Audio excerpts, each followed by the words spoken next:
Shqipëria ende nuk ka gati planin e dërgimit të forcave të armatosura në Gaza.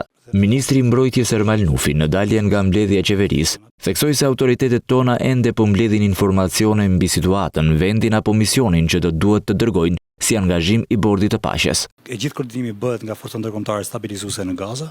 Jemi në diskutim me gjithë partnerët, duke filluar nga partnerët amerikanë dhe gjithë partnerët e tjerë, për të kuptuar dhe për të pas të qartë kush janë rregullat e angazhimit, kush janë masat e sigurisë si për territor, ashtu edhe për zhvillimin e operacioneve nga trupat tona.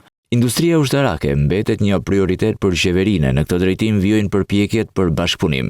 Një i tillë është në diskutime me Kosovën, që për Shqipërinë, tha Nufi, ka rëndësi të dyfisht si një komb i ndarë në dy shtete. Me Kosovën kemi një lidhje të natyrshme, nuk ka nevojë ta themi njëjti komb i ndarë në dy shtete, siguria e tyre është siguria jonë dhe e kundërta.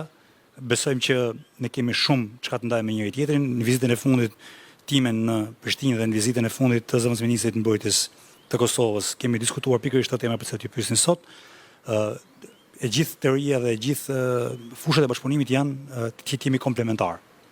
Parashikojmë mundësitë e bashkëpunimit në mënyrë që nevojat e sigurisë përmbushën si për Shqipërinë si për Kosovën. Madja i ftoi edhe shtetet të tjera aleate të bëhen pjesë e projektit shqiptar të armatimit. Vazhdojmë në të njëjtat ujëra, jemi në të njëjtat substrate bisedimesh, jo vetëm me Kosovën, edhe me Kroacinë, edhe me vende të tjera që duhet bashkëpunojnë me Republikën e Shqipërisë. Në prezantimin e vendimeve të qeverisë, shefi i mbrojtjes theksoi se është miratuar zgjatja e misionit shqiptar në Letoni, ku misioni ka dhënë rezultate në çminimin e zonave.